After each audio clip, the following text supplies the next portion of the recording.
သာသနာတော်နှစ်2554ခုနှစ်ကောဇာတက္ကရာ1382ခုနှစ်သရင်းညွတ်လဆန်း2ရက်ရန်ကုန်တိုင်းအင်းစိန်မြို့နယ်စော်ဘွားကြီးကုန်းရပ်ကွက်ထမ်းပြင်ကုန်းဗတောက်မြိုင်အနန္တခုံကြီးကျောင်းတိုက်အတွင်းဝယ်ဝါတွင်ကာလစီးစာအချိန်အထူးဓမ္မသဘင်ပွဲ၌ဟောကြားအပ်သောလူလိမ္မာပညာရှိအကြောင်းတရားဒေသနာတော်ရွှေဘုန်းတော်သခင်ရှင်တော်မြတ်ဘုရား၏မဟာကရုဏာကုံကိုအာယုပြုကတိကျူးဖွဲ့ဆိုအပ်သောဝန္ဒနာပနာမအာတိတဂါထာကိုရွတ်ဆိုပူဇော်ခြင်းဖြင့်ဓမ္မသဘင်ကိုစတင်ကြရအောင်ယောကပကောတိဟိပိယပမေယံကာလံကရွန်တော်တိဒုက္ခရာနိခေရံကတောလောကဟိတယာနာထောနမောမဟာကာရုဏိကတတတယောနာထောဝိနိယမြာစွာတတ္တဝါဤချမ်းသာစီးပွားလိုလားတောင်းတအကုန်ပေါင်းခါသဖြင့်နာထမြညာခြင်းရှင်တော်မြတ်ဖရာသည်ကပ္ပကောတိဟိပိဂရေကဘာအရေးအတွက်သင်္ချာတော်ဖြင့်တော်လဲအပေမေယံရေအတွက်တိုင်းတာဖော်ပြခြင်းကမစွမ်းနိုင်ပါသောကာလလေးအသင်ချေသိမ့်နေကဘာရှိကြသောကာလပတ်လုံးလောကဟိတယတတလောကဤအကျိုးစီးပွားအလုံးငါအတိဒုက္ခရာနိဥစ္စာသက်ချင်လဲအင်္ဂါ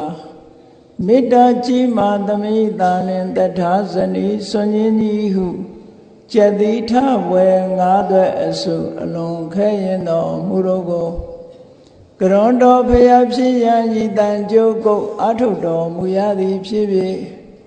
ခေရန်လက်ချင်းမျက်လုံးအသက်ဆုံးလျက်နှလုံးစိတ်ဝံကိုရောဤပင်မခြင်းသို့ကတောဘဝဒါနချိန်ဖန်များစွာရောက်တော်မူခဲ့ရရှာလေပြီမဟာကရုဏီကတတတဝါများရင်ဝေသားကဲ့သို့တနာချေခင်မဟာကရုဏာရှင်ဖြစ်တော်မူသောတသနာတသဝိနည်းများစွာတတဝါဤချမ်းသာစီးပွားလိုလားတောင်းတဂုံပေါင်းခါသဖြင့်နာထမြညာထိုးရှင်တော်မြတ်ဖရာအားနမောယုတိပြောင်းပြော့မှန်ကိုလျော်၍ကရောယုကျိုးရှိခိုးခြင်းသည်အထုဘဝတုစင်စစ်မသွေဖြစ်ပါစေတည်း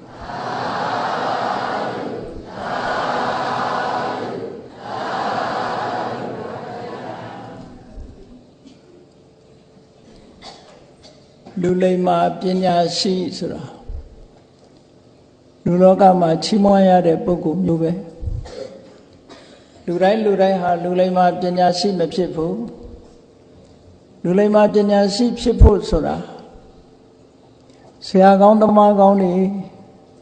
မိကောင်းဖကောင်းတွေရဲ့သွန်သင်ဆုံးမမှုကိုရရှိတဲ့ပုဂ္ဂိုလ်မှသာလေလူလိမ္မာပညာရှိဖြစ်ကြတယ်ဆုံးမဩဝါဒမခံယူဘဲနဲ့ဒီဘဝမှာလူလိမ္မာပညာရှိဖြစ်လာတဲ့ပုဂ္ဂိုလ်ဟာလည်းဘဝကနေပြီးတော့ဆုံးမဩဝါဒပေးတာတွေကိုနာခံခဲ့လို့လူလိမ္မာပညာရှိဖြစ်ကြတာတဲ့လောကမှာသူ့အလိုလျောက်လူလိမ္မာပညာရှိဆိုတာဖြစ်ဖို့ရအမတန်မှခဲရင်တယ်ပေါ့လိမ္မာတယ်ဆိုတာဆိုးသွမ်းခြင်းရဲ့စန့်ကျင်မဲ့စကားတစ်ခုပေါ့ယဉ်ကျေးတယ်လိမ္မာတယ်မဆိုးဘူးဆိုးသွမ်းတဲ့အကျင့်တွေကိုမကျင့်ဘူးလိမ္မာရေးချရှိတယ်ပညာရှိဆိုတာကတော့အရာရာမှာစဉ်းစဉ်းစားစားလုပ်တတ်တယ်စိတ်ကူးကြံစီတဲ့နေရာမှာလည်းပဲအသိပညာရှိတယ်စကားပြောတဲ့နေရာမှာလည်းပဲအသိပညာရှိတယ်အလုပ်ကိုင်ဆောင်ရွက်တဲ့နေရာမှာလည်းပဲအသိပညာရှိတယ်ပညာရှိဆိုတဲ့စကားလုံးကို ပါဠိဘာသာမှာပန္တိတာလို့ဒီလိုခေါ်တာ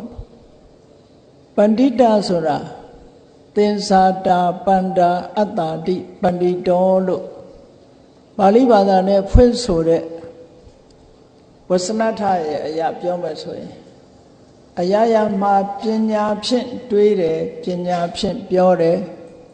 ပညာဖြင့်လောက်ကင်ဆောင်ရွက်တယ်လို့ဘာလုပ်ဘာပြော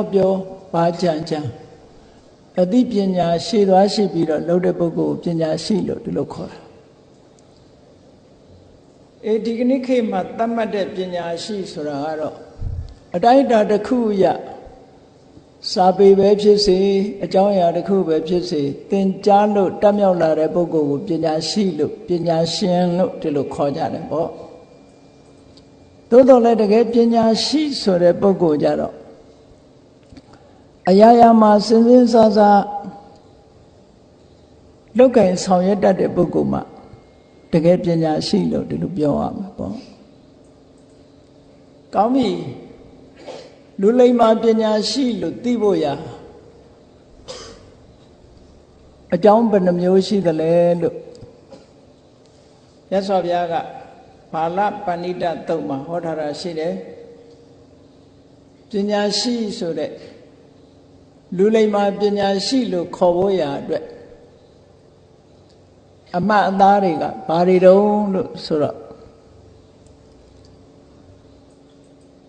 ကောင်းတဲ့အကြံကိုကြံစည်ခြင်းသူစိတ်တိတစိတ်တိသူကြံတွေးတဲ့အချက်လက်တွေဟာကောင်းတဲ့အကြံစီတွေသာဖြစ်တယ်သူဘာတိတဘာတိကောင်းတဲ့စကားကိုသာပြောဆိုခြင်း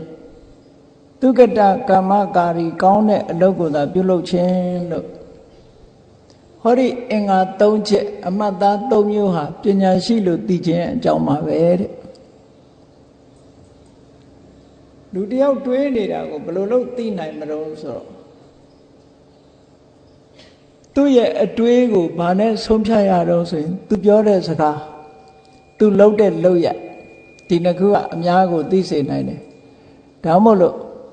တွေးတဲ့အချိန်မှာမသိပေမဲ့လို့သူပြောလိုက်တဲ့စကားသူလုပ်တဲ့လုပ်ရကိုကြည့်ပြီးတော့ကောင်းတဲ့အတွေးရှိတဲ့ပုဂ္ဂိုလ်လို့ဒီလိုဆုံးဖြတ်လို့ရတယ်ပေါ့ပြောမယ်ဆိုလို့ရှိရင်ကာယကံဝစီကံမနောကံဆိုတာလို့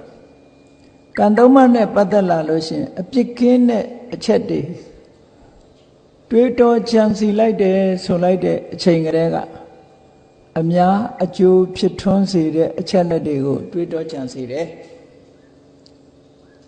ကောင်းသောအကြံအစီဆိုတာဘာကိုပြောတာလဲလို့ဆိုရင်ကိုယ့်အတွက်လည်းကောင်းသောအကျိုးတွေကိုရရှိစေနိုင်တယ်သူတစ်ပါးအတွက်လည်းကောင်းကျိုးချမ်းသာတွေကိုရရှိစေနိုင်တယ်နှစ်ဦးလုံးအတွက်ကောင်းသောကောင်းကျိုးချမ်းသာတွေကိုရရှိစေနိုင်တဲ့အကြံအစီမျိုးဟာကောင်းသောအကြံအစီလို့ဒီလိုသတ်မှတ်ကောင်းတဲ့စကားကိုပြောဆိုတယ်ဆိုတဲ့နေရာမှာကောင်းတဲ့စကားဆိုတာဘယ်စကားမျိုးတုံးဆိုရင်မိမိအတွက်လည်းအကျိုးဖြစ်ထွန်းစေရမယ်နားထောင်တဲ့ပုဂ္ဂိုလ်တိုင်းသူတစ်ပါးအတွက်လည်းအကျိုးဖြစ်ထွန်းစေရမယ်နှစ်ဦးလုံးအတွက်အကျိုးဖြစ်ထွန်းစေရမယ်တဲ့ကောင်းကျိုးချမ်းသာတွေကိုဖြစ်ထွန်းစေတတ်တဲ့စကားကိုကောင်းသောစကားလို့ဒီလိုသတ်မှတ်တယ်ဒါကကောင်းတဲ့အလုပ်ဆိုတာဘာလဲလို့ဆိုရင်မိမိအတွက်လည်းကောင်းကျိုးချမ်းသာတွေဖြစ်ထွန်းစေရမယ်ဖြစ်ထွန်းစေတယ်သူတစ်ပါးအတွက်လည်းကောင်းကျိုးချမ်းသာတွေဖြစ်ထွန်းစေတယ်နှစ်ဦးလုံးအတွက်ကောင်းကျိုးချမ်းသာတွေဖြစ်ထွန်းစေတယ်ဆိုတဲ့အလုပ်ဟာကောင်းတဲ့အလုပ်လို့ကိုကြိုက်လို့ကောင်းတဲ့အကောင်မျိုးမဟုတ်ဘူးအကျိုးဖြစ်ထွန်းစေတဲ့အခါမှာကောင်းတဲ့အကျိုးတွေကိုဖြစ်ထွန်းစေမှာကောင်းတယ်လို့ဒီလိုသတ်မှတ်ဒါပညာရှိလို့သိခြင်းရဲ့အကြောင်း၃မျိုးပဲတနည်းအားဖြင့်ပြောမယ်ဆိုရင်လူလိမ္မာပညာရှိရဲ့အမှတ်အသား၃မျိုးလို့ဒီလိုခေါ်တယ်အဲ့ဒီလူလိမ္မာပညာရှိဟာလူလောကမှာပေါင်းတိုက်သင်းတိုက်တဲ့ပုဂ္ဂိုလ်ဖြစ်တယ်စိတ်ကပ်ထိုက်တဲ့ပုဂ္ဂိုလ်ဖြစ်တယ်အတူယူပြီးတော့မိကိုအားထားလိုက်တဲ့ပုဂ္ဂိုလ်ဖြစ်တယ်အဲ့ဒီလိုပညာရှိမျိုးပေါင်းသင်းဆက်ဆံရတဲ့ပုဂ္ဂိုလ်ဟာမင်္ဂလာတစ်ပါးပဲဒါကြောင့်မို့ပဏိတနိသသေဝနာပညာရှိတွေနဲ့ပေါင်းသင်းဆက်ဆံပါတဲ့ ပေါင်းလိုက်တာနဲ့တပြိုင်နက်သူနဲ့ရှင်တွဲပေါင်းတင်လိုက်တာနဲ့တပြိုင်နက်ပေါင်းတင်ရတဲ့ပုဂ္ဂိုလ်မှာအကျိုးသက်ရောက်မှုတွေဟာဖြစ်ပေါ်လာတယ်သူစကားမလိုက်နာနဲ့အောင်သူ့ကိုအတူယူပြီးတော့မကျင့်သုံးတဲ့အောင်သူနဲ့ဆက်ဆံလိုက်ရုံနဲ့ပဲကောင်းကျိုးချမ်းသာတွေသူ့မှာဘယ်လိုဖြစ်ထွန်းလာဘယ်လိုဖြစ်ထွန်းလာတော့ဆိုရင်စဉ်းစားကြည့်နေဖက်ရွက်ကလေးတစ်ခုဟာဘာအနံ့မှမရှိဘူးမွေးကြိုင်တဲ့အနံ့မရှိဘူးသို့တော့ဇွဲပန်းလေးထုတ်လိုက်မယ်ဆိုရင်အဲ့ဒီဖက်ရွက်ကလေးကမွေးလာတယ်ဘာဖြစ်လို့ဖက်ရွက်ဟာမွေးရတယ်လဲလို့ဆိုရင်ဇွဲပန်းနဲ့အတူတကွတည်ရှိလို့ပဲပညာရှိနဲ့ပေါင်းတဲ့ဆိုတာအဲ့ဒီတိုင်းပါပဲတဲ့ပညာရှိရဲ့အမှုအကျင့်ဂုဏ်သတင်းတွေဟာမိမိပေါ်မှာအကျိုးသက်ရောက်မှုဆိုတာဖြစ်ပေါ်လာတတ်တယ်တဲ့အဲ့ဒီပုဂ္ဂိုလ်မျိုးဒါလူလိမ္မာပညာရှိလူလောကမှာရောက်လာလို့ရှိရင်လူလိမ္မာပညာရှိကိုရွေးချယ်ပေါင်းသင်းဖို့လိုအပ်တယ်လူဆိုးလူမိုက်ကိုဝေးဝေးကရှောင်ရမယ်အဲ့တော့လူလိမ္မာပညာရှိဆိုတာကိုရှာကြံပေါင်းသင်းဖို့ဆိုပြီးတော့မြတ်စွာဘုရားကမင်္ဂလာတုတ်ထဲမှာဒုတိယမင်္ဂလာဖြစ်ပေါ်ခြင်းရဲ့အကြောင်းတရားအနေနဲ့ဟောထားတာဘလောက်အရေးကြီးတယ်ဆိုတာလူဘဝရောက်လာရင်ပေါင်းသင်းဆက်ဆံမှုကအရေးကြီးဆုံးဖြစ်လို့မြတ်စွာဘုရားကဟောထားတာဖြစ်တယ်ဒါကြောင့်မို့ဘုန်းကြီးတို့တွေလူဘဝရောက်လာတဲ့ဆိုကြတဲ့ကပညာရှိဆိုတာကိုလည်းသိရမယ်ထိုပညာရှိနဲ့လည်းပေါင်းသင်းဆက်ဆံဖို့ကြိုးစားရမယ်တဲ့ဓမ္မသာလည်းမိမိအတွက်ဟာကောင်းကျိုးချမ်းသာတွေကိုရနိုင်မယ်ဆင်းရဲဒုက္ခတွေကကင်းဝေးနိုင်တယ်နောက်တစ်ခုပြောမယ်ဆိုလို့ရှိရင်လူလိမ္မာပညာရှိဆိုတာဘယ်စံနဲ့ပြောရမလဲလို့ဆိုလို့ရှိရင်ဒိဋ္ဌိဓမ္မေစယောအထောယောသထောတံပရာယိကောအထာဘိတမယာဓိရာပဏိတောတိပါဝစတိဆိုတဲ့ဒေသနာတော်လေးရှိတယ်ပညာရှိဆိုတဲ့ပုဂ္ဂိုလ်ဟာမျက်မှောက်ဘဝမှာရရှိနိုင်တဲ့အကျိုးစီးပွားတွေကိုလည်းရအောင်ယူတတ်တယ်တမလွန်ဘဝမှာဖြစ်ပေါ်လာမဲ့အကျိုးစီးပွားတွေကိုလည်းရအောင်ယူတတ်တယ်ဆိုလိုတာကခုရောနောင်ပါအကျိုးရှိရာရှိချောင်းကိုဆောင်ရွက်လုပ်ကင်တတ်တဲ့ပုဂ္ဂိုလ်တဲ့ပစ္စုပန်အကျိုးလည်းရတယ်တမလွန်အကျိုးလို့ဆိုတဲ့အနာဂတ်အကျိုးလည်းရနိုင်တယ်အဲ့ဒီကောင်းကျိုးနှမျိုးကိုရအောင်ယူနိုင်တဲ့ပုဂ္ဂိုလ်ဟာလူလိမ္မာပညာရှိပဲတဲ့လူလောကမှာတချို့ကပစ္စုပန်ကောင်းကျိုးတော့ရအောင်ယူတတ်ပါရဲ့ထိုသူရယူတဲ့ပစ္စုပန်ကောင်းကျိုးဟာအနာဂတ်အတွက်တော့အဆိုးဖြစ်နေတတ်သေးတယ်နောက်ဘဝအတွက်အဆိုးဖြစ်နေတတ်တယ်ဒီဘဝတော့သူကကောင်းတယ်နောက်ဘဝအတွက်ကြတော့အဆိုးဖြစ်တယ်ဆိုပါစို့သူတော်ကပိုင်တဲ့ပစ္စည်းကိုမရရအောင်ရှာဖွေတတ်တဲ့ပုဂ္ဂိုလ်တယောက်သို့မဟုတ်စီးပွားဖြစ်အောင်ဖြစ်တဲ့နည်းနဲ့စီးပွားကိုမရရအောင်ရှာတဲ့ပုဂ္ဂိုလ်တရားတဲ့နည်းနဲ့ရောမတရားတဲ့နည်းနဲ့ရောစီးပွားတော့ဖြစ်အောင်ရှာတတ်တယ်ကောင်းတယ်ဒီဘဝတော့အကျိုးစီးပွားတွေရတယ်သို့တော့တမလွန်ဘဝအတွက်ကြတော့မကောင်းမြန်ဘူးတစ်ဖက်ဖက်အကျိုးရတယ်လို့ပြောအောင်အဲ့ဒါဟာလူလိမ္မာပညာရှိလို့မခေါ်သေးဘူးတဲ့မြတ်စွာဘုရားကအန္တသုတ်တံမှာဟောထားတာလူလိမ္မာပညာရှိမှာအမြင်နှမျိုးရှိရမယ်ဓမ္မဘက်ဆုံးလူလောကလူတွေမှာကြည့်မျက်စိနှလုံးရှိတယ်အဲ့ဒီမျက်စိနှလုံးရှိတာပဂတိမျက်စိနှလုံးရှိတယ်လို့ပဲဉာဏ်မျက်စိလည်းနှလုံးရှိဖို့လိုအပ်တယ်ဆိုလိုတာကဘက်ဆုံးကြည့်ထားရမယ်လို့ဒီလိုပြောတာဉာဏ်မျက်စိနှလုံးဆိုတာဘာပြောတာတော့ဆိုရင်လူဘဝရောက်လာလို့ရှိရင်သာဝတ္နေပြည့်စုံအောင်စီးပွားရေးမျက်စိလည်းရှိရမယ်တဲ့စီးပွားရေးပညာလည်းတတ်ရမယ်ဆိုလိုတာကလှုပ်ရှားကင်စားတရားနိလန့်ကြကြလှုပ်ရှားကင်စားစီးပွားရှာတတ်ရမရသေးတဲ့စီစဉ်ဥစ္စာတွေရအောင်ရပြီးသားစီစဉ်ဥစ္စာတွေတိုးပွားအောင် လိမ္မာကျွမ်းကျင်စွာဆောင်ရွက်နိုင်စွာရှိရမယ်တဲ့နောက်တစ်ဖက်ကပါလဲလို့ဆိုရင်အပြစ်ရှိတဲ့အရာအပြစ်မရှိတဲ့အရာကုသိုလ်နဲ့အကုသိုလ်ဒီနှမျိုးကိုခွဲခြားသိတတ်တဲ့ပညာလည်းရှိရမယ်ဆိုလိုတာကစီးပွားလည်းရှာတတ်ရမယ်ကုသိုလ်အကုသိုလ်ကိုလည်းနားလည်ရမယ်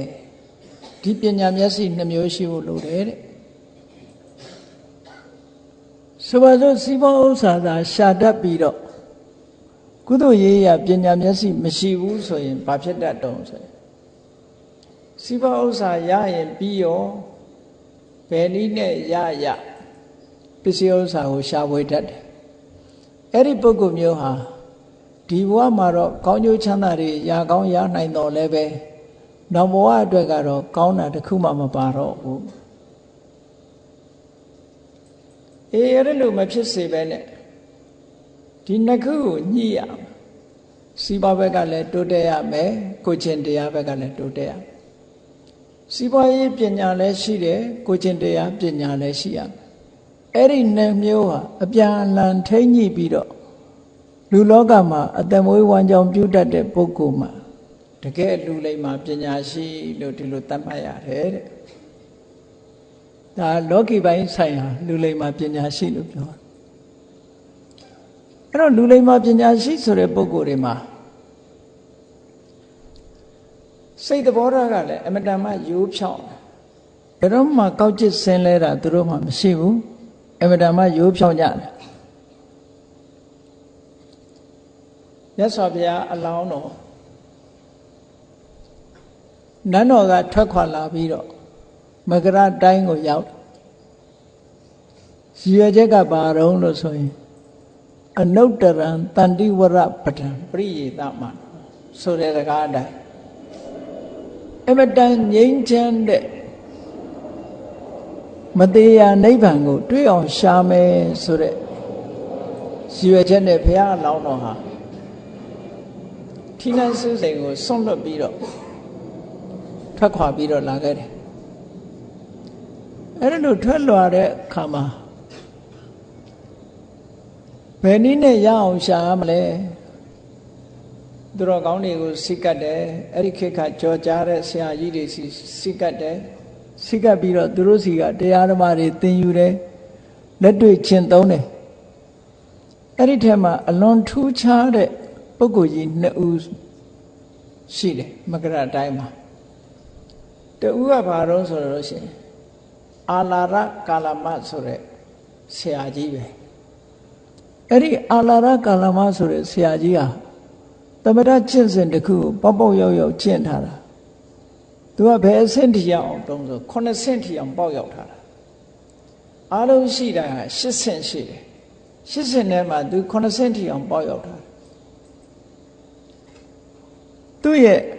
တမာတိစွမ်းအားဟာအကိဉ္စညာယတနာလို့ခေါ်တယ်အမတမ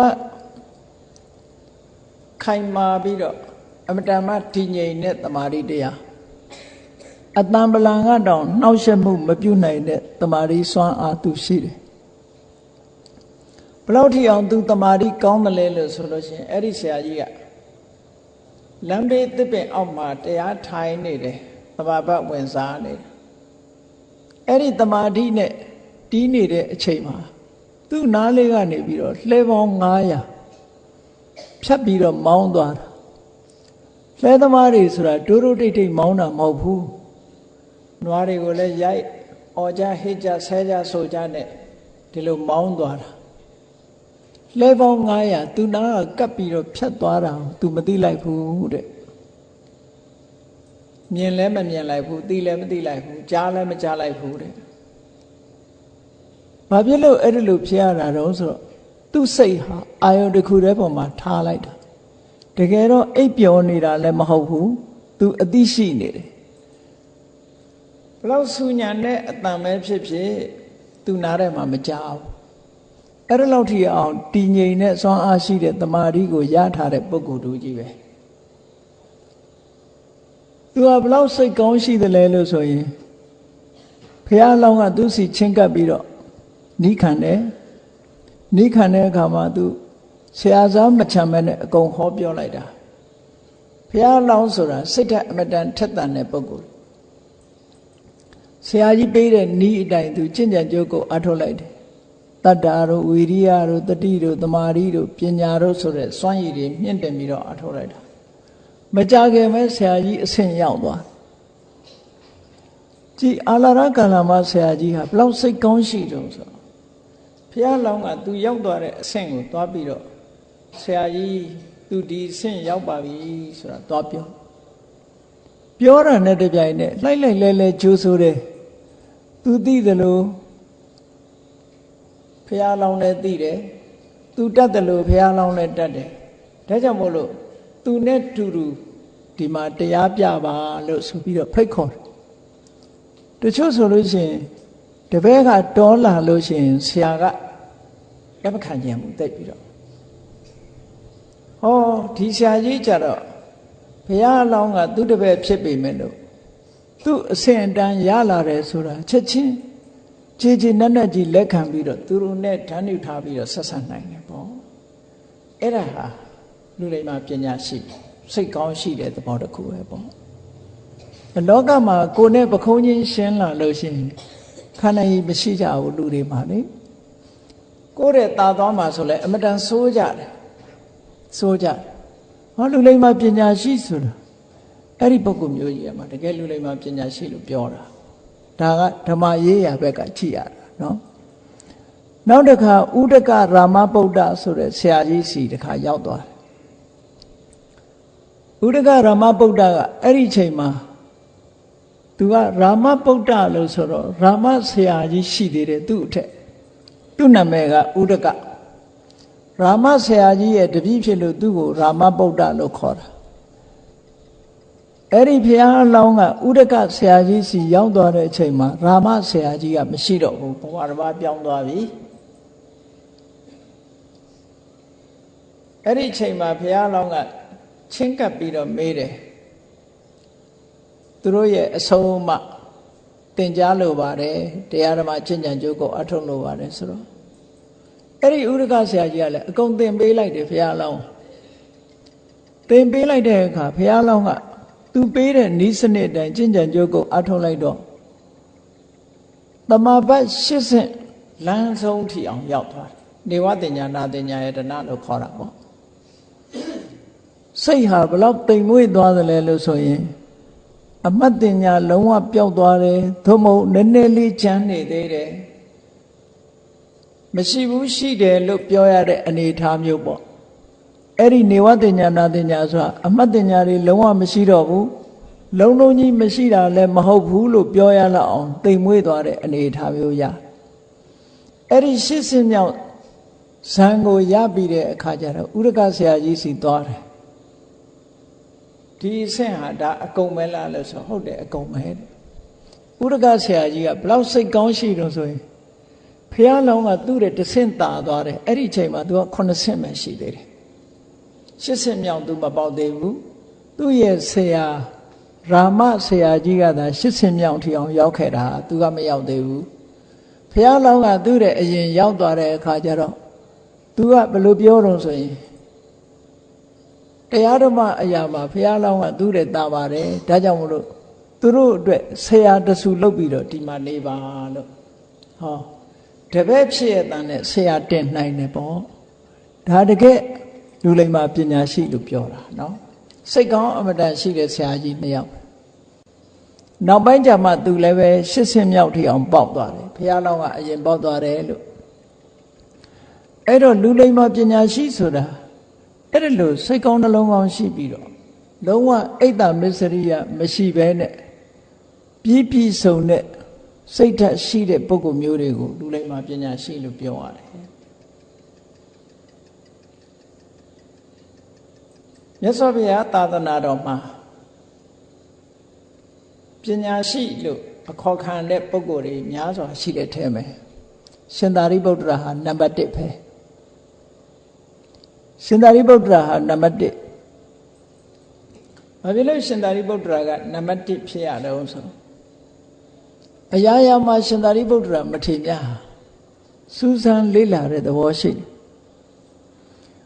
ပညာရှိပုဂ္ဂိုလ်တွေရဲ့သင်မြင်လက္ခဏာတစ်ခုဟာ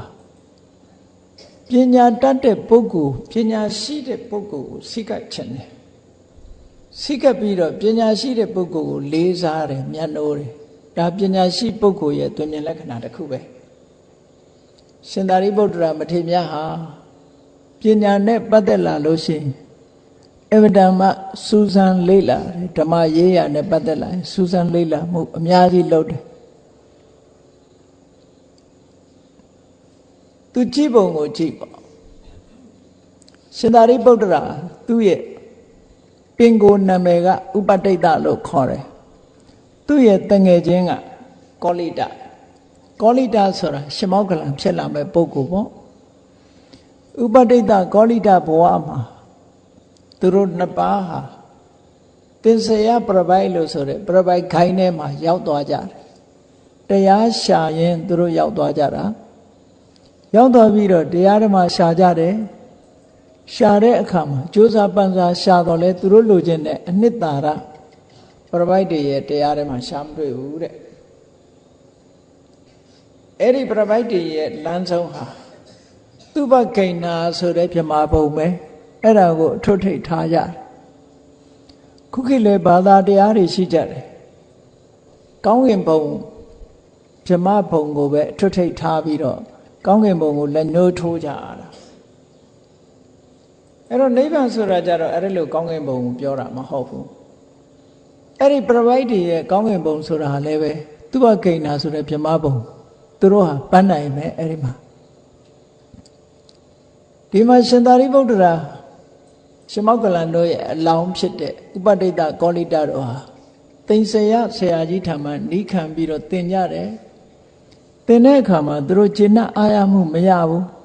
သူတို့လိုချင်တဲ့ဓမ္မအသိမဟုတ်သေးဘူးတဲ့ဒါကြောင့်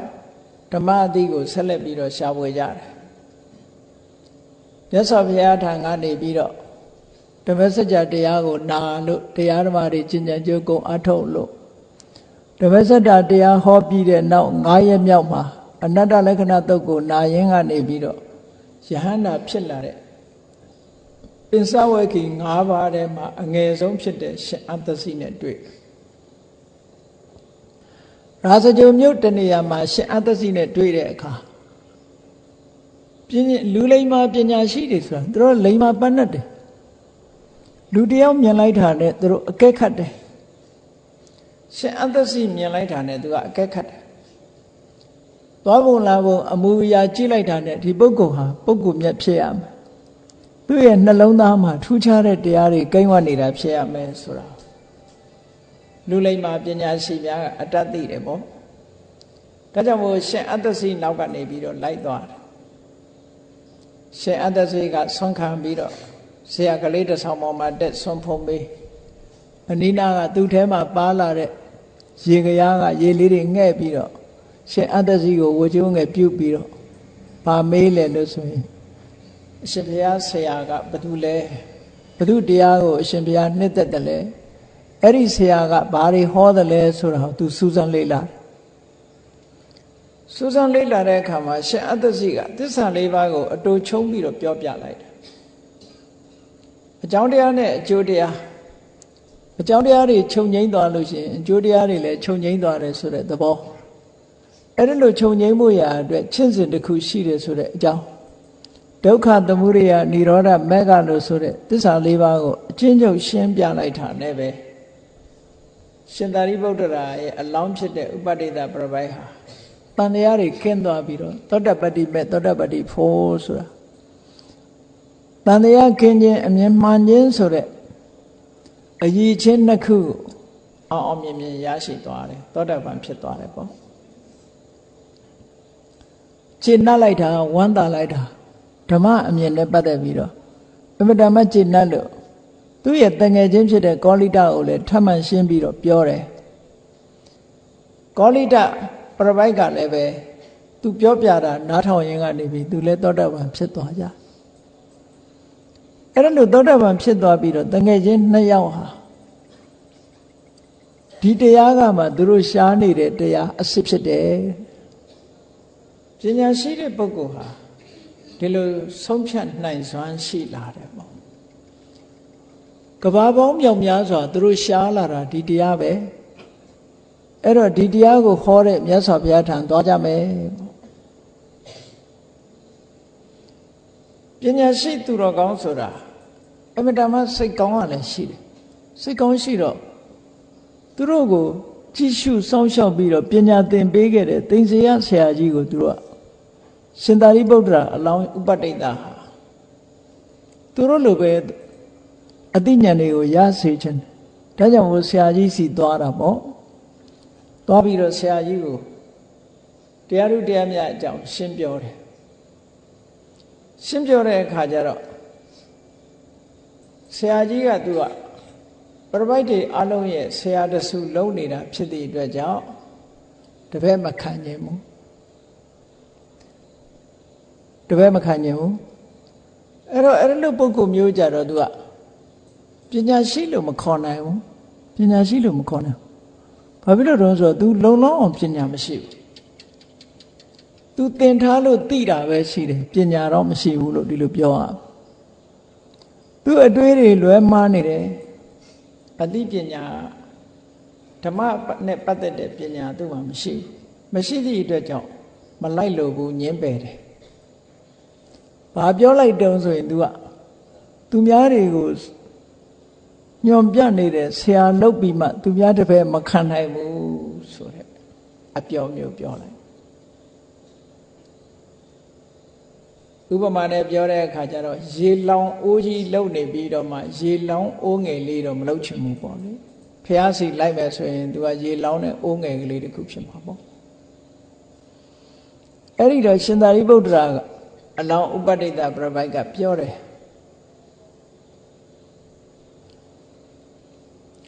လောကမှာဖះပွင့်လို့အမှန်တရားတွေဟောနေပြီ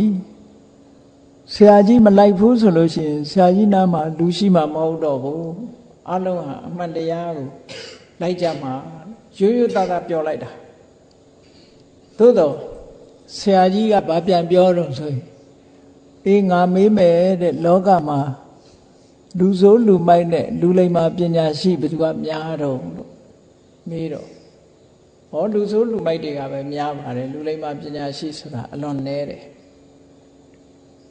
အေးအဲ့ဒါလို့ဆိုရင်လူလိမ္မာပညာရှိတွေယဟန်ဂေါရမစီသွားကြလိမ့်မယ်လူဆိုးလူမိုက်တွေငါစီမှာကြံရင်လေအမြဲတမ်းငါစီကတော့လူများမှာပဲလို့သူကဒီလိုပြောလိုက်တယ်အဲ့တော့အဆိုးဘက်ကပဲအမြဲတမ်းတွက်တယ်အကောင်းဘက်ကိုမတွက်နိုင်နော်ကောင်းဘက်ကိုမတွက်နိုင်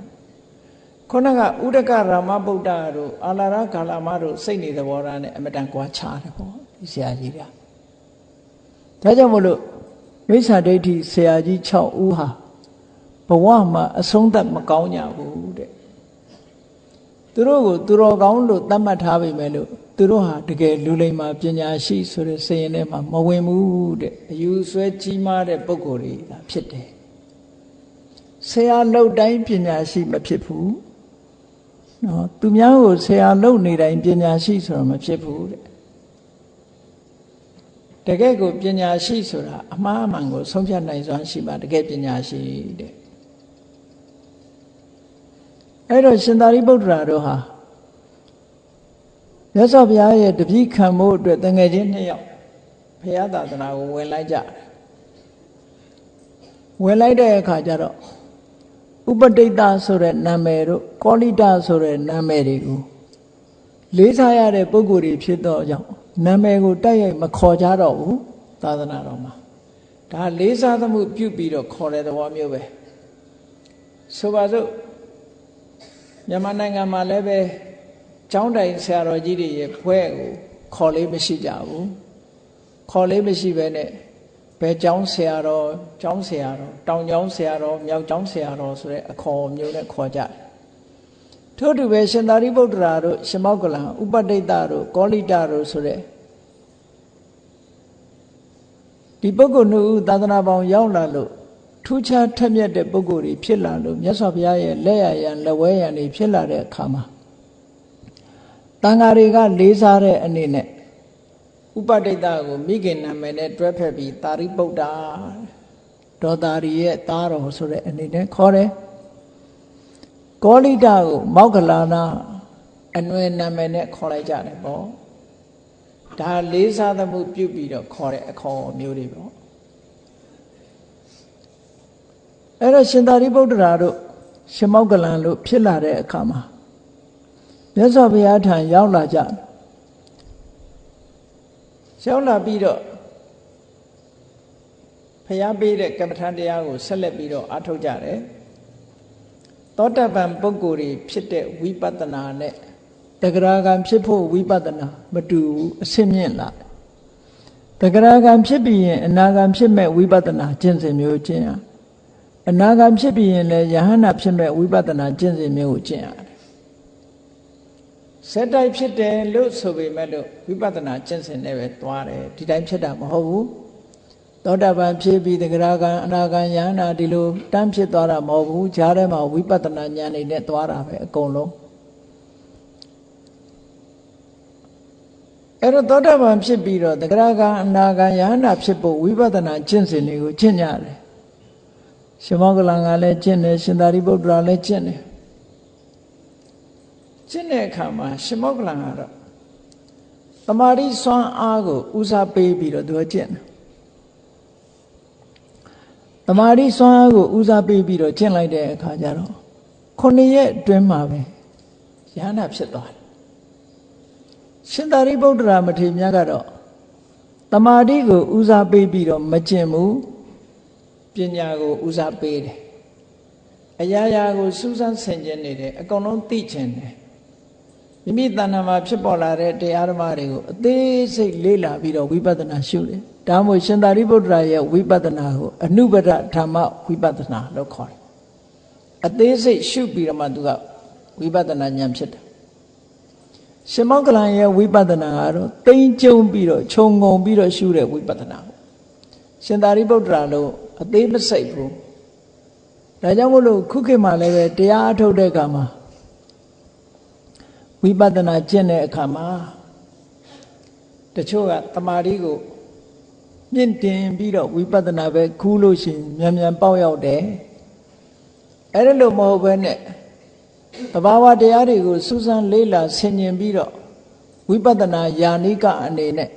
သဘာဝတရားတွေကိုအသေးစိတ်ရှုနေလို့ရှိရင်ကြာတတ်တယ်တဲ့အဲ့တော့ရှင်သာရိပုတ္တရာမထေရမြတ်ကနှစ်ပတ်ကျင့်မှယဟန္တာဖြစ်တယ်ရှင်မောက္ခလန်ကတစ်ပတ်အတွင်းမှာပဲယဟန္တာဖြစ်သွားတယ်အဲ့တော့ဒီနှစ်ပါးဟာဘယ်သူကညံထက်တာတုံးလို့ဆိုတော့ရှင်သာရိပုတ္တရာကညံထက်တယ်အဲ့ဒါလို့ညံထက်ပါရဲ့သားနဲ့ဘာဖြစ်လို့ကြံ့ကြာနေရသလဲဆိုတာကိုအထက်ကရာကဥပမာပေးထားတာတော့မြန်မာစကားပြောသလိုပေါ့ဘယင်များထွက်တော်မူတဲ့အခါမှာပြင်ရဆင်ရနဲ့ကိန်းကြီးခန်းကြီးနဲ့ရှင်မရင်တစ်ခါအတွက်ပဲကြီးတလေချက်ဆိုတာတော့အသေးစိတ်ပြင်ဆင်မှုတွေလုပ်နေသည့်အတွက်ကြောင့်ရှင်မရင်တစ်ခါထွက်ရင်အတော်ကြာတယ်လို့ပြောတယ်အဲ့တော့ရှင်သာရိပုတ္တရာကအသေးစိတ်ရှုပြီးတော့သွားတာဖြစ်သည့်အတွက်ကြောင့်15 ရက်ကြာမှသူ့ရဲ့ဝိပဿနာကျင့်စဉ်တစ်ခုဟာလမ်းဆုံးသွားတယ်ရှင်မောက္ခလန်ကတော့အသေးစိတ်တွေမလိုက်ဘူးတမာတိစွမ်းအားကိုပြင့်ပြီးတော့ပေါ်လာတဲ့သင်္ခါရတရားတွေယုတ်တရားတွေနာတရားတွေကိုဖိနှိပ်ပြီးတော့ရှုချလိုက်တဲ့အခါကျတော့သူ့ရဲ့ဝိပဿနာကလင်းလင်းမြန်မြန်နဲ့ကိစ္စပြီးသွားတယ်ရှင်အဲ့ဒါကိုဗာနဲ့ဥပမာပေးထားတယ်ဆိုလို့ရှိရင်တာမန်အယသားတယောက်ခရီးသွားလို့ရှိရင်နော်ဘာမှပြင်ဆင်စရာမလိုဘူး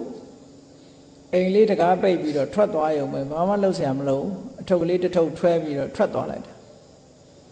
အေးရှင်မင်းတို့ရှေ့ဝင်းနောက်ဝင်းနေနဲ့ဝင်းခင်းပြီးတော့ထွက်နေရတာမဟုတ်သည့်အတွက်ကြောင့်လင်းလင်းမြန်မြန်ပဲထွက်သွားနိုင်တယ်အဲ့ဒါလိုဥပမာပေးထားအဲ့တော့တရားဓမ္မနဲ့ပတ်သက်လာလို့ရှိရင်ပညာရှိတဲ့ပုဂ္ဂိုလ်တွေဆိုတာအသေးစိတ်လိုက်လေရှိကြတယ်ရှင်သာရိပုတ္တရာမထေရမြတ်ရဲ့အသိဉာဏ်ဟာဝိပဿနာကျင့်ကြံကြိုးကုပ်အထုတ်တုံးကလေးကပဲ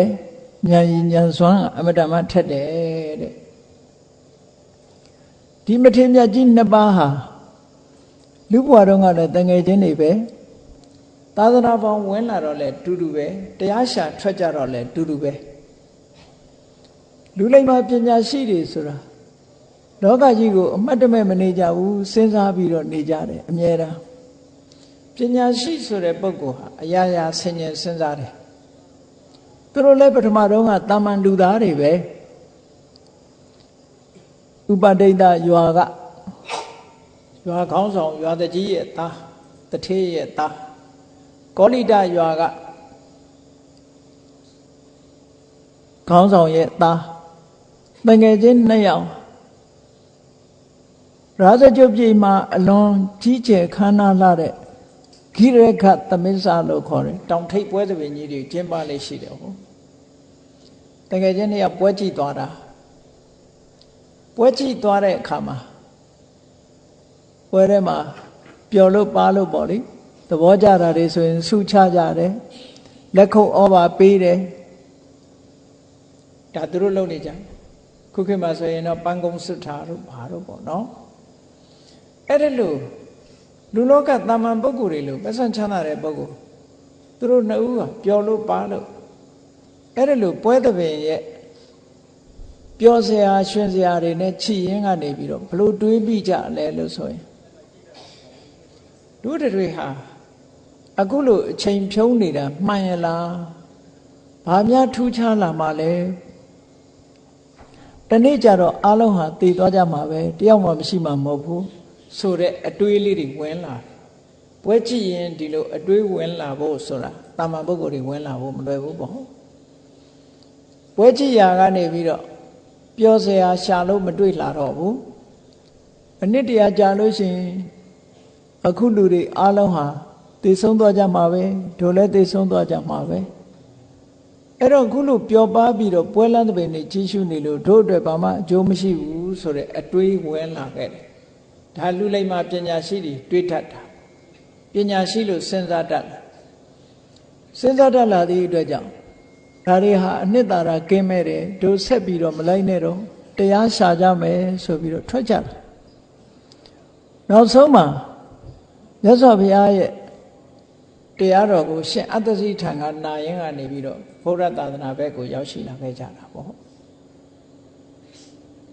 အဲ့ဒါလိုရောက်ရှိလာပြီးတော့အမှန်တရားကိုတွေးရှိပြီးတော့လာခဲ့ကြတယ်သူတို့နှစ်ပါးဟာသာသနာပေါင်းမှာရောက်ရှိတော့လေအလွန်ခင်မင်ကြတယ်အတူတကွနေကြတာများတယ်တခါတော့ကသုတ်တန်လေးတစ်ခုမှာမှတ်တမ်းတင်ထားတဲ့အကြောင်းအရာလေးတစ်ခုကအလွန်စိတ်ဝင်စားစရာကောင်းတယ်တန်ရုပ်ထဲမှာဂတသုတ်ဆိုတာရှိတယ်ဂတဆိုတာခါကြီးနဲ့တတ်တလင်းကျိတ်ပေါင်းပြီးတော့ရေးတဲ့ဂတသုတ်ဂတဆိုတာအိုးလို့အဓိပ္ပာယ်ရအဲ့ဒီမှာမြတ်စွာဘုရားကတာဝဋ္ဌိမှာနေတယ်ရှင်မောကလန်နဲ့ရှင်သာရိပုတ္တရာတို့ကရာဇဂြိုဟ်မှာနေကြတယ်အဲ့ဒီလိုနေရင်းကနေပြီးတော့တနေ့ကျတော့ရှင်မောကလန်ကဘာစိတ်ကူးရတော့လို့ဆိုတော့မြတ်စွာဘုရားကိုသူမေးခွန်းနေမေးခြင်း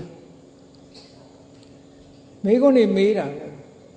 သူ့เจ้าကနေပြီးတော့ဘုရားကိုမေးခွန်းမေးခြင်းတာဘာလုပ်လဲလို့ဆိုတော့ဒိဗ္ဗစက္ခုဝင်စားလိုက်တယ်ဘုရားဘယ်မှာရှိလဲလှမ်းကြည့်တယ်ကြည့်ပြီးတဲ့အခါမှာဒိဗ္ဗသောတာလို့ဆိုတဲ့နားကိုဖွင့်ထားလိုက်တယ်ဟောဒိဗ္ဗစက္ခုနဲ့ဒိဗ္ဗသောတာအဘိညာဉ်နှစ်ခုဝင်စားလိုက်တယ်ဝင်စားပြီးတော့မြတ်စွာဘုရားစီသူတရင်ပို့လိုက်တယ်ပေါ့မြတ်စွာဘုရားကလည်း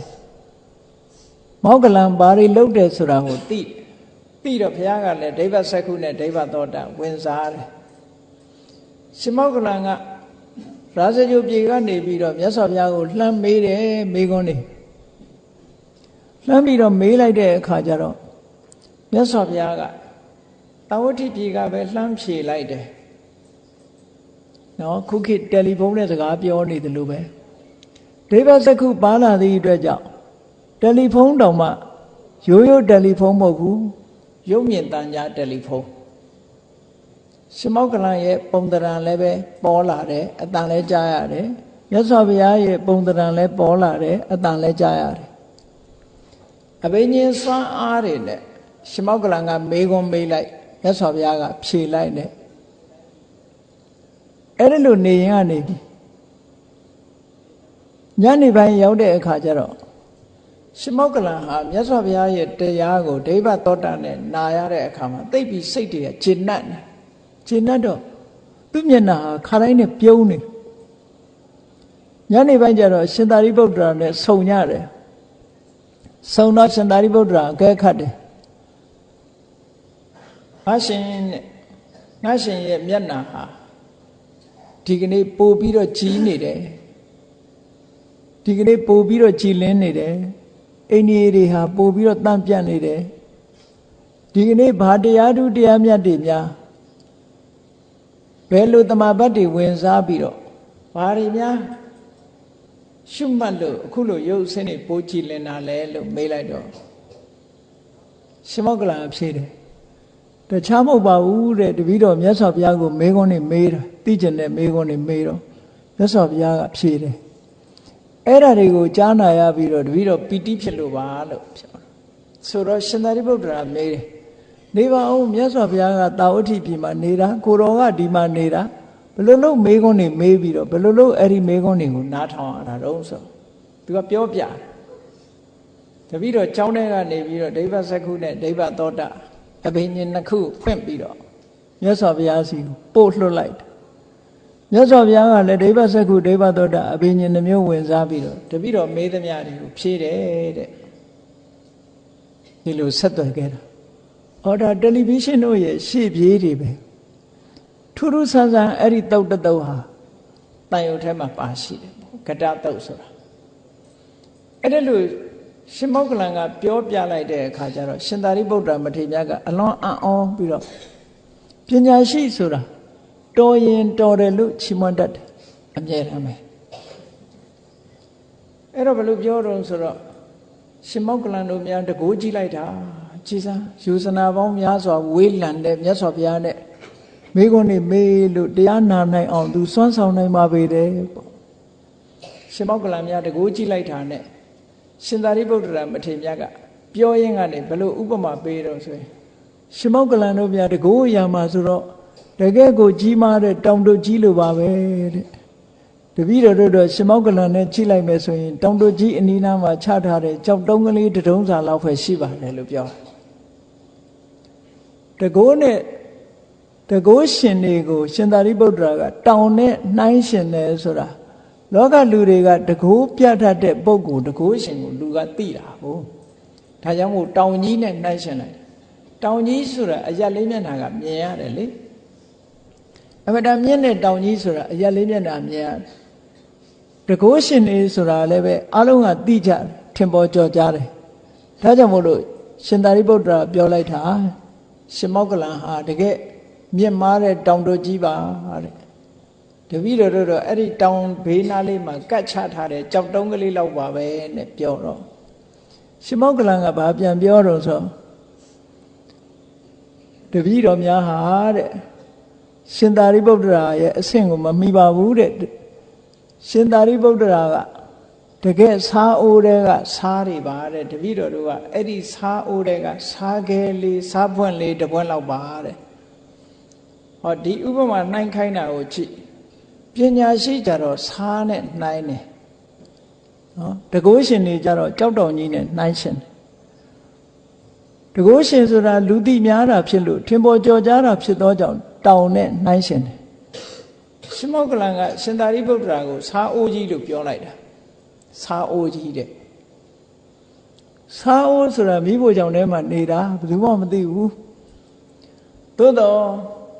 ဘယ်ဟင်းချက်စားမပါတာရှိရလားစားမပါဘူးဆိုလို့ရှိရင်ပေါ့ပြက်ပြက်တွေဖြစ်တယ်ဘယ်ရာမှာပဲဖြစ်ဖြစ်စားကလေးကတော့နည်းနည်းထည့်ရတာကြီးပဲတဲ့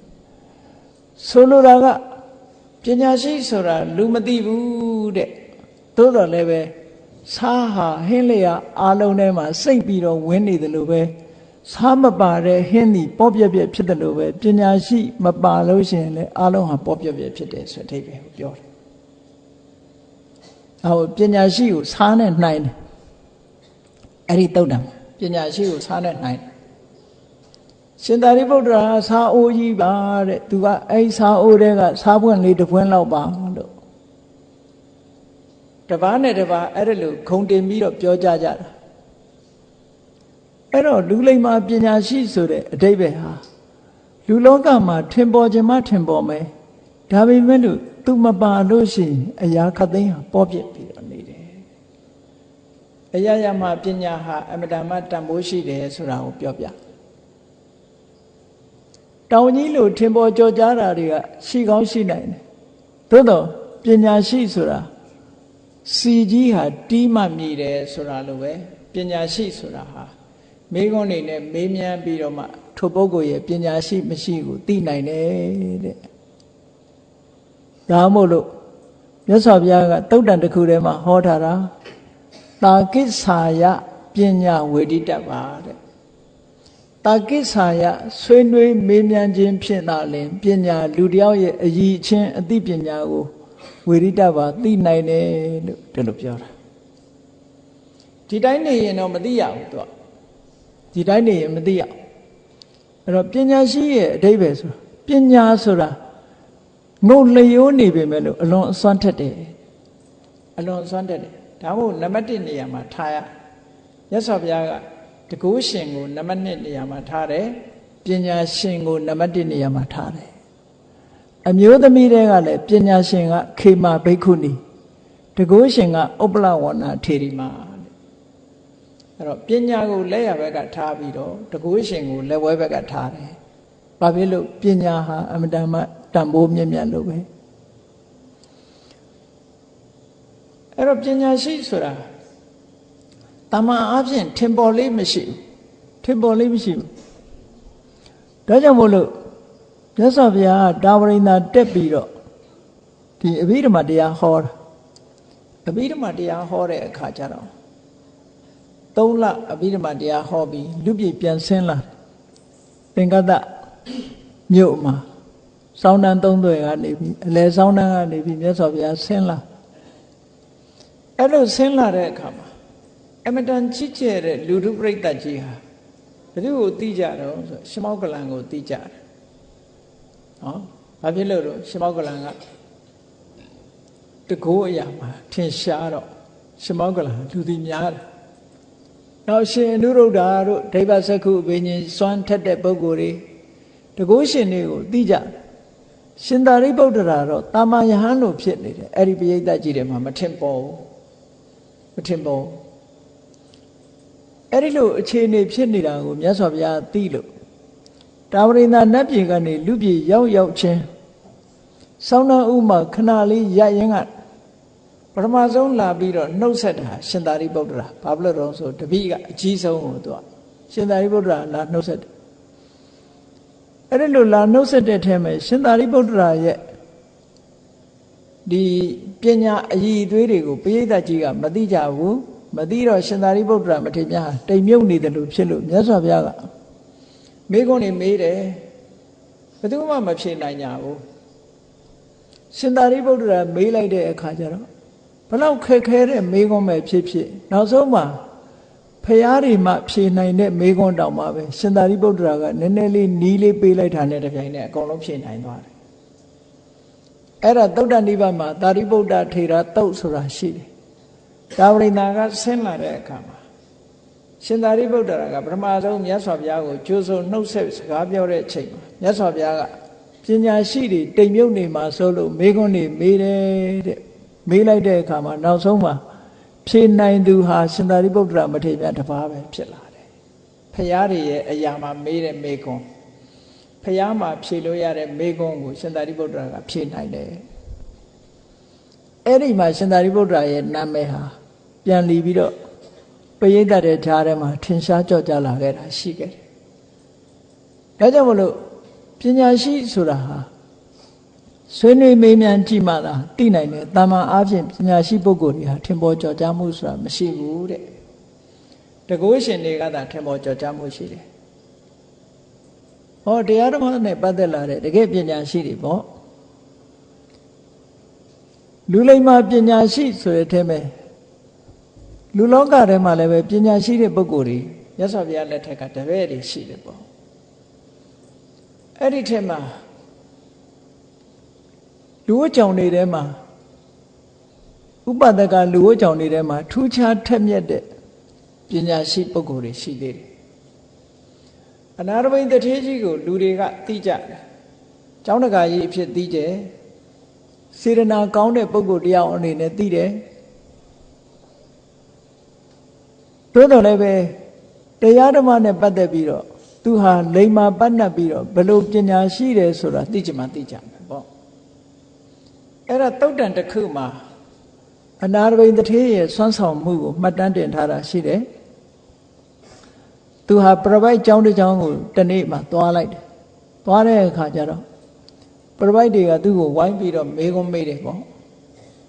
ဘာတွေမေးတော့ဆိုသူတို့ခေတ်စားနေတဲ့မေးခွန်းတွေပဲတတ္တတောလောကောစာအတ္တာစာလောကောစာဒီနေရာမှာမေးခွန်းမေးထားတာနှစ်ခုအတ္တနဲ့လောကဟာထာဝရမြဲတဲ့အရာလားဆိုတဲ့မေးခွန်းမေးတယ်နော်အတ္တနဲ့လောကလို့ဆိုတာဘာကိုပြောတာတော့နည်းနည်းရှင်းကြည့်မယ်ဆိုရင်အတ္တဆိုတာဖန်ဆင်းရှင်ကြီးကိုရည်ရွယ်ပြီးတော့ပြောတာလောကဆိုတာအဲ့ဒီဖန်ဆင်းရှင်ကြီးကဖန်ဆင်းထားတဲ့တ attva တွေကိုပြောတာနော်ထာဝရဘုရားရဲ့ထာဝရဘုရားကဖန်ဆင်းထားတဲ့တ attva တွေရဲ့အဲ့ဒီနှစ်ခုဖန်ဆင်းရှင်ကြီးကရောမြဲသလားသူဖန်ဆင်းထားတဲ့တ attva တွေရောမြဲသလားဆိုတော့ဒီမေခွန်းကိုမေးတယ်အဲ့ဒီလိုသက်ဆိုင်တဲ့မေခွန်းပေါင်း10မျိုးရှိတယ်အဲ့ဒီလို10မျိုးထဲမှာမေးတဲ့အခါကျတော့အနာရဘိန်ကဘယ်လိုဖြေတော့ဆိုရင်ဒါဟာအယူဆတရားတာဖြစ်ပါတယ်သူ့မှာဒီအယူဆမရှိပါဘူးလို့ပဲဒီလိုဖြေတယ်သူကဒါဟာမှားယွင်းတဲ့အမြင်တစ်ခုသာဖြစ်တယ်သူ့မှာဒီမှားယွင်းတဲ့အမြင်တစ်ခုမဖြစ်ဘူးလို့ပထမပရပိုက်တွေကမေးတယ်ကဲတထေးဖြေစမ်းပါယဟန်ဂေါရမရဲ့အယူဝါဒကိုပြောစမ်းပါလို့ဆိုတော့မြတ်စွာဘုရားရဲ့အယူဝါဒကို तू မသိပါဘူးတဲ့မြတ်စွာဘုရားဘယ်လိုဟောတယ်ဘယ်လိုယူဆရှိတယ်ဆိုတာ သူ့အနေနဲ့သိနိုင်စွာမရှိပါဘူးဒါဖြင့်ယဟန်တန်ဃာတွေအားလုံးရဲ့အယူဆအမြင်ကိုပြောစမ်းပါလို့ဆိုယဟန်တန်ဃာတွေအယူဆအမြင်တွေကိုလည်းပဲ तू မပြောနိုင်ပါဘူးတဲ့ဒါဖြင့်မင်းရဲ့ကိုယ်ပိုင်အယူဆအမြင်တစ်ခုပြောစမ်းပါလို့ဆိုတော့ကျွန်ုပ်ရဲ့ကိုယ်ပိုင်အယူဆအမြင်ကိုပြောဖို့မခက်ပါဘူးတဲ့ပထမဆုံးအရှင်တို့ရဲ့အယူဆတွေကိုပြောစမ်းပါလို့ဆိုတော့သူတို့ကမိစ္ဆာအယူဝါဒတွေကိုတင်ပြကြတယ်အဲ့ဒါလို့တင်ပြတဲ့အခါမှာအနာရဘိန်တထေးကဗာမှတ်ချက်ချတော့ဆိုဒီအယူဆတွေဟာမမမကန်နှလုံးသွင်းလို့ဖြစ်လာတာပါတဲ့မှားယွင်းတဲ့တရားဓမ္မတွေကိုနာယူပြီးတော့မမှန်မကန်နှလုံးသွင်းမှုကြောင့်ဖြစ်လာတဲ့အယူဆတွေများတာဖြစ်ပါတယ်အဲ့လိုပြောတဲ့အခါနောက်ဆုံးကြတော့ပရပိုက်တွေကသူမေးတယ်ကဲတို့ရဲ့အယူဆတွေကိုတို့အသီးသီးပြောပြီးပြီတထေးရဲ့အယူဆကိုပြောပါလို့ဆိုတဲ့အခါကျတော့ဒီဗုဒ္ဓဘာသာတယောက်ရဲ့အယူဆတစ်ခုအနာရဘိန်တထေးကြီးကဘယ်လိုပြောတော့ဆိုလောကမှာတဲ့အကြောင်းတရားကိုစွဲပြီးတော့ဖြစ်ပေါ်လာတဲ့အရာမှန်သမျှဟာဘယ်အရာမှမမြဲဘူး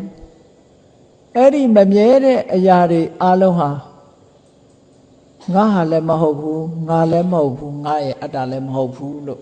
သူဟာဒီလိုမြင်ပါတယ်လို့ခေါ်တယ်ဒီလိုမြင်ပါတယ်လို့ပြောလိုက်ဒါဗုဒ္ဓဘာသာတယောက်ရဲ့အယူဆတစ်ခုကိုပြောတာပဲเนาะ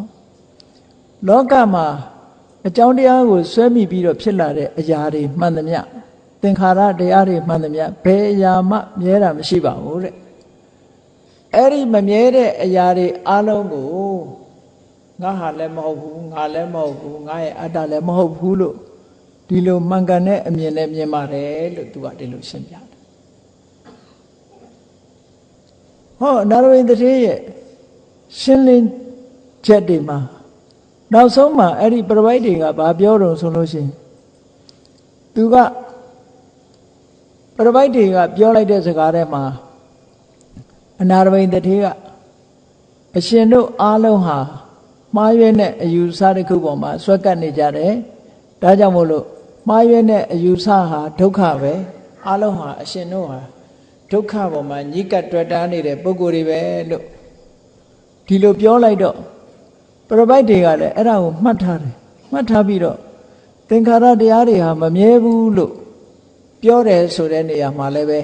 သင်လည်းပဲမမြဲဘူးဆင်းရဲတယ်ဆိုတဲ့အရာပေါ်မှာတွေ့ကပ်နေသူတယောက်ပဲလို့ပြန်ပြီးခြေပကြတယ်အဲ့ဒါလို့ခြေပတဲ့အခါမှာအနာရဘိန်တတိယပြောတာမဟုတ်ဘူးမမြဲဘူးဆင်းရဲတယ်အတ္တမဟုတ်ဘူးလို့ကျွန်တော်မှန်ကန်တဲ့အမြင်နဲ့မြင်ုံမြမကအဲ့ဒီအရာတွေဟာငါလည်းမဟုတ်ဘူးငါဟာလည်းမဟုတ်ဘူးငါရဲ့အတ္တလည်းမဟုတ်ဘူးလို့မှန်ကန်တဲ့အမြင်ရှိုံမြမကဘူးအဲ့ဒီတဲ့ပို့ပြီးတော့လဲကျွန်တော်သိသေးတယ်လို့နာရဝိတ္ထေကရှင်းပြီးတော့ပြောလိုက်တယ်အဲ့ဒီအချိန်မှာဂျန်တဲ့ပရပိုက်တွေဟာရှေ့မှာပြောစရာမရှိပဲနဲ့သူ့ကိုအရှုံးပေးသွားကြတယ်ဒါအနာရဝိတ္ထေရဲ့ပညာစွမ်းတစ်ခုပဲပေါ့ထို့တူပဲပညာထက်မြက်တဲ့နေရာမှာစိတ်တသူကျွဲဆိုတာရှိတယ်အဲ့ဒီစိတ်တသူကျွဲကလည်းပဲအလွန်ပညာထက်မြက်တယ်လူထဲမှာလူဝကြောင်ထဲမှာဆိုရင် तू ကဓမ္မဂတိကတအူးပဲထူးထူးခြားခြားတရားဓမ္မကိုဟောပြောတတ်တယ်အလွန်ထူးခြားတယ်သူ့ဘဝကလည်းစိတ်တသူကျွဲရဲ့ဘဝကတာမန်ဘဝတစ်ခုကနေပြီးတော့ तू ဖြစ်လာတကယ်တော့ तू ကစုကြီးပန်တော့စုကြီးပန်ပဲဘုရုမုဒ္ဒရာမြတ်စွာဘုရားလက်ထက်မှာလူသားဖြစ်လာတဲ့အခါဘုရုမုဒ္ဒရာမြတ်စွာဘုရားကတပည့်ဥပဒကာတွေကထူးခြားတဲ့ဓမ္မဂတိကအရာမှာပြောင်မြောက်တဲ့ဥပဒကာတွေကိုဓမ္မဂတိကဣတရက်ဘွယ်တို့ဖြင့်ချီးကျူးမြောက်စားတယ်အဲ့ဒီဥပဒကာတယောက်ကိုဓမ္မဂတိကဣတရက်ရာထူးပေးတာကို तू ကတွေ့ရတော့အားကြပြီးတော့နောင်ပွင့်တဲ့ဘုရားမှာလည်းပဲ तू ဓမ္မဂတိကဖြစ်ရပါလို့လို့ဆုတောင်းခဲ့တယ်ပေါ့ဆုပန်ခဲ့တယ်အဲ့ဒါလို့နဲ့တန်တရားမှာ तू လဲပြီးတော့ကတ္တဗဘုရားရဲ့လက်ထက်မှာ तू ဘာဖြစ်တော့ဆိုတန်တရားဆိုတာအလွန်ကြောက်စရာကောင်းတယ်နော်ဘဝဆိုတာအမျိုးမျိုးကျင်လီရတယ်ဘဝကိုကျင်လီတဲ့အခါမှာပတ်ဝန်းကျင်ကိုဘယ်သူမှမလွန်ဆန်နိုင်ဘူးဒီဘဝမှာသူတော်ကောင်းဖြစ်ပေမဲ့လို့နောက်ဘဝသူတော်ကောင်းဖြစ်ချင်မှဖြစ်တယ်ပတ်ဝန်းကျင်ကိုဘယ်သူမှလွန်ဆန်လို့မရဘူးဘုရားဘာသာအတိုင်းဝိုင်းမှာဖြစ်ရင်ဘုရားဘာသာဖြစ်မယ်တခြားဘာသာအတိုင်းဝိုင်းထဲမှာသွားဖြစ်ရင်တခြားဘာသာဝင်ဖြစ်သွားတတ်တယ်မုတ်ဆိုးနာနီမုတ်ဆိုးတက္ကနာနီတက္ကဆိုတာလို့အတိုင်းဝိုင်းနောက်လိုက်ပြီးတော့သွားတတ်တယ်အဲ့ဒီစုကြီးပန်တဲ့ပါရမီရှင်ဟာကတ္တဝဘုရားလက်ထက်မှာဘာသွားဖြစ်တုံးဆိုမုတ်ဆိုးအိမ်မှာသွားပြီးတော့မုတ်ဆိုးရဲ့သားသမီးသွားဖြစ်တယ်မုတ်ဆိုးအိမ်ဖြစ်တော့သူရဲ့အသက်မွေးဝဲကြောင်းဘာလုပ်တုံးဆိုမုတ်ဆိုးလုပ်ပြီးတော့အသက်မွေးရတာပဲသူလေဒါပါရမီရှင်နော်ပါရမီရှင်ပုဂ္ဂိုလ်တယောက်ဂေါရမဘုရားလက်ထက်မှာအကျွတ်တရားရမဲ့ပုဂ္ဂိုလ်တယောက်ကတ္တဝမြတ်စွာဘုရားလက်ထက်မှာမုတ်ဆိုးသွားဖြစ်သေးတယ်မုတ်ဆိုးအိမ်မှာဖြစ်သည့်အတွက်ကြောင့်သူကအသက်မွေးဝမ်းကြောင်းကမုတ်ဆိုးတငါလုပ်ငန်းနဲ့ပဲအသက်မွေးရအေးလှန်တဲ့သားကောင်တွေကိုလိုက်လံပြီးတော့ရှားပွေထိုးတက်ပြီးတဲ့အခါမှာရောင်းချပြီးအသက်မွေးတဲ့အသက်မွေးမှုကိုသူလုပ်တယ်တနေ့တော့လှန်တစ်ချောင်းကင်ပြီးတော့တောလဲထွက်သွားတဲ့အချိန်မှာတောင်ဆောင်တစ်ခုမှာတရားထိုင်နေတဲ့ယဟန်တစ်ပါးကိုမြင်လိုက်တဲ့အခါသူ့စိတ်ထဲမှာကြည်နူးသွားကြည်လူလိမ္မာပညာရှိဆိုတာအဲ့ဒီအချိန်မှာသူ့ရဲ့တရားဥဟာပြန်ပေါ်လာတယ်နော်တကယ်တော့မုတ်ဆိုးပဲမုတ်ဆိုးကအဲ့ဒီသူတော်ကောင်းယဟန်ကိုမြင်လိုက်တာနဲ့တပြိုင်နက်သူ့အတွေးကဘယ်လိုတုံးဆိုဟောဒါတရားထုတ်နေတဲ့ယဟန်ဆိုတဲ့အတိကိုသိလာတယ်သိလာတော့သူ့စိတ်ထဲမှာမလုပ်ချင်တော့ဆိုဆွမ်းကတ်ချင်တယ်ဆွမ်းလူချင်တယ်ဒါကြောင့်မို့လို့အိမ်မြန်ပြန်ပြေးတယ်ပြန်ပြေးပြီးတော့အရင်ရက်တွေကရထားတဲ့အသားဟင်းကိုချက်တစ်ဖက်ကဆွမ်းကိုချက်ပြီးတော့အသားဟင်းနဲ့ဆွမ်းနဲ့မြန်ယူပြီးတော့အိမ်မှာလည်းပဲဆွမ်းလောင်းစရာဆွမ်းကန်ကြွလာတဲ့ကိုတော်တွေကိုဆွမ်းလောင်းခိုင်းပြီးသူကိုယ်တိုင်အဲ့ဒီဆွမ်းကွက်ကိုအသားဟင်းနဲ့ယူပြီးတော့လမ်းမှာပန်းမင်တွေတွေ့တာပန်းကက်တွေချိုးလို့သူကိုယ်တိုင်အဲ့ဒီဆွမ်းအုပ်ကိုယူပြီးတော့ခုနကတောရတောင်ဆောင်မှာကမ္မထမ်းထိုင်နေတဲ့ယဟန်တော်ကိုပြေးပြီးတော့လှူတယ်အပြေးလွှားသွားပြီးတော့လှူတာလှူပြီးတဲ့အခါကျသူကဆူတောင်းတယ်တပည့်တော်ဒီကောင်းမှုကြောင့်တဲ့တရားဓုတရားမြတ်ရပြီးတော့ တပည့်တော်ဟာလက်ဆောင်ပန်းနာတွေမြောက်များစွာရတဲ့ပုဂ္ဂိုလ်ဖြစ်ရပါလို့ဤလို့ဟောနိဗ္ဗာန်ကိုလည်းဆုတောင်းတယ်လက်ဆောင်ပန်းနာတွေရဖို့တို့ပန်းနေနဲ့ပန်းမိုးရွာတာမျိုးကြုံရဖို့တို့ဒါတွေကိုဆုတောင်းလိုက်တာအဲ့ဒီကနေပြီးတော့ကုသိုလ်ကောင်းမှုလုပ်လိုက်တာနတ်ပြည်ရောက်တယ်နတ်ပြည်ကနေပြီးတော့နောက်ရာဇဂိုမကရတိုင်းမှာရှိတဲ့မစ္စိကတန္တဆိုတဲ့ရွာမှာလူလာဖြစ်တယ်နောက်ဆုံးဘဝမှာသူမွေးတဲ့နေ့မှာပန်းမိုးတွေရွာတယ်ပန်းမိုးတွေရွာတယ်အဲ့ဒီတော့ကလောက်ခဲ့တဲ့ကုသိုလ်ရဲ့အစွမ်းတကူကြောင့်ပန်းမိုးတွေရွာတယ်ပန်းမိုးတွေရွာလို့သူ့အဖေကသူ့ကိုနာမည်ပေးထားတာထူးထူးဆန်းဆန်းမို့သူ့ကိုမောင်စိတ်တလို့နာမည်ပေးလိုက်တာပေါ့စမ်းကြယ်သူဆိုတဲ့အတိပ္ပယ်နဲ့နာမည်ပေးတယ်သူကအဲ့ဒါလို့မုံဆိုးဘဝကနေပြီးတော့ကုသိုလ်ကောင်းမှုတွေလုပ်ခဲ့လို့အဝဒံစမ်းကြယ်တဲ့ဒီသူ့ဘဝဟာမွေးတဲ့အချိန်မှာလည်းပဲကောင်းငင်ကပန်းနေရွာချတယ်အိမ်ကိုလည်းပဲသူမွေးတဲ့နေ့မှာလက်ဆောင်ပန်းနာတွေအများကြီးရလာတယ်အဲ့ဒါလို့နဲ့မစ္စိကတဏ္ဍမှာနေရင်ကနေပြီးတော့ခုနကပိဿဝဂ္ဂီ၅ပါးထဲမှာတပါးပါဝင်ဖြစ်တဲ့မဟာနာမဆိုတဲ့ယဟန္တာစီကနေတရားနာရတဲ့အခါမှာသူသောတာပန်ဖြစ်သွားတယ်သောတာပန်ဖြစ်တော့သူပိုင်တဲ့ဥယျာဉ်ကြီးတစ်ခုကိုကျောင်းဆောက်ပြီးတော့လှူလိုက်တာရေစက်ချလိုက်တာနဲ့တပြိုင်နက်ငရင်တုံသွားငရင်လှုပ်သွားတယ်တဲ့ဘာဖြစ်လို့လဲမစ္စိကတန္တမှာဘုရားရဲ့သာသနာတော်တည်ရှိပြီဆိုတဲ့အထိမ့်အမှတ်အနေနဲ့ငရင်လှုပ်တယ်အမတန်ထူးခြားတဲ့အဖြစ်အပျက်တွေဖြစ်တယ်ပေါ့နောက်ကြတော့သူ့ရဲ့သတင်းကအမတန်ကြီးလို့ရှင်သာရိပုတ္တရာတို့ရှမောက္ကလန်တို့သူ့စီကိုကြွသွားကြတယ်ရောက်ချင်းသူကတရားဟောဖို့လျှောက်တယ်ရှင်သာရိပုတ္တရာရှမောက္ကလန်တို့ကတရားဟောလိုက်တယ်တရားဟောတဲ့အခါမှာရှင်သာရိပုတ္တရာဟောတဲ့တရားကိုနာပြီးတော့သူကအနာဂံဖြစ်သွားတယ်အဲ့ဒီချိန်ထိအောင်သူဖះကိုမဖူးဘူးသေးဘူးတဲ့ဖះနဲ့မတွေ့သေးခင်ပဲအနာဂံအဆင့်ထိရောက်သွားနောက်ဖះစီကိုသူတိတ်ရောက်ချင်တယ်အနာဂံဖြစ်ပြီးမှဖះစီကိုသွားပြီးတော့ဖူးတယ်အမတန်ဝေးလံတဲ့ခရီးကြီးကိုသွားတာလှဲပေါင်း900သူနဲ့အတူလိုက်ပါတဲ့လူတွေကလည်းအများကြီးပဲယဟန်ကအပါ900ဘိက္ခုနီကအပါ900ဥပဒကကလူ900ဥပတိကမ900လှဲပေါင်း900နဲ့ပစ္စည်းဥစ္စာတွေတင်ပြီးတော့တန်ဃာတွေကိုလှူဖို့တန်းဖို့သွားတာတလန်းလုံးသူပေးလိုက်ကြတဲ့လက်ဆောင်ပန္နာတွေအဲ့ဒါတွေကစားမကုန်တော့မကုန်အိမ်ကယူလာတာတွေတခုမှမသုံးရဘူးတဲ့သူတလတိတိအဲ့ဒီခရီးကိုသွားရတယ်တလတိတိသွားလို့မြတ်စွာဘုရားသတင်းသုံးတဲ့ကျောင်းတော်လဲရောက်ရောသူလာမယ်ဆိုတာသိပြီးတော့သတင်းကြီးတယ်သူလဲဝင်လာရောအလုံးကပရိသတ်ဟာလှုပ်လှုပ်ရှားရှားဖြစ်လာမြတ်စွာဘုရားစီဝင်ပြီးတော့ဘုရားရဲ့အနီးနားရောက်တဲ့အခါကျတော့မြတ်စွာဘုရားရဲ့ခြေထောက်ကိုဖက်ပြီးတော့သူကရှစ်ခိုးတယ်အဲ့ဒီအချိန်မှာကောင်းကင်ယံကပန်းမိုးတွေရွာချလိုက်တယ်ဟောသူ့ဘဝဟာအဲ့ဒီလိုထူဆန်းမှုတွေဖြစ်တယ်ပေါ့လေအဲ့တော့ပြောချင်တာကတော့ဒီလောက်ထူးခြားတဲ့စိတ်ဓာတ်သူကျွဲဟာဒါသူ့ရဲ့သူကဆူတောင်းခဲ့လို့ဒီလိုအကျိုးတွေရတယ်သို့တော့တရားနဲ့ပတ်သက်ပြီးတော့သူဟာအသိဉာဏ်အမတန်မှရှိတဲ့ပုဂ္ဂိုလ်တယောက်အသိဉာဏ်အမတန်မှရှိတယ်တခါတော့ကယဟန်တော်တွေဆွေးနွေးပြီးတော့နေကြတယ်တန်ယောဇနဆိုတဲ့စကားလုံးနဲ့တန်ယောဇနိယဆိုတဲ့စကားလုံးနှစ်ခုဟာစကားလုံးသာကွဲပြားပြီးတော့အ내ဒိဗ္ဗေတူတူပဲလားသို့မဟုတ်စကားလုံးလဲကွဲတယ်အ내ဒိဗ္ဗေလဲကွဲသလားဆိုတာဆွေးနွေးကြယဟန်တော်တွေဆွေးနွေးနေတဲ့အခါမှာတချို့ယဟန်တော်တွေကတန်ယောဇနနဲ့တန်ယောဇနိယဆိုတာတူတူပါပဲစကားလုံးသာကွဲတာအ내ဒိဗ္ဗေတူတူပဲလို့တချို့ကဖြေထုတ်တယ်တချို့ကမဟုတ်ဘူးမတူဘူးတန်ယောဇနကစကားလုံးလဲကွဲတယ်တန်ယောဇနိယနဲ့စကားလုံးလဲကွဲတယ်အဓိပ္ပာယ်လဲကွဲတယ်လို့ဒီလိုဖြေထုတ်တယ်အဲ့ဒါလို့ဖြေထုတ်တာအဖြေချင်းမတူတော့ရှင်းမပြနိုင်ကြဘူး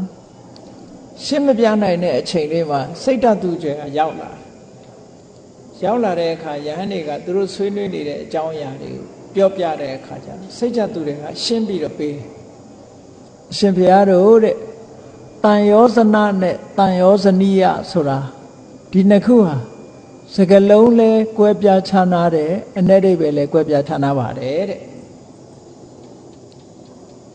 ဘာကြောင့်ကွဲပြားခြားနာတာတော့ဆိုတန်ရောဇနိယဆိုတာ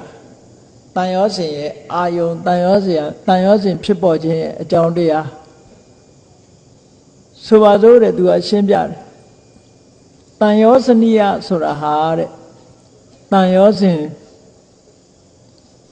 ဖြစ်ပေါ်ခြင်းရဲ့အကြောင်းနှစ်ခုတန်ရောစဉ်ရဲ့အာယုံဥပမာမဲ့တဲ့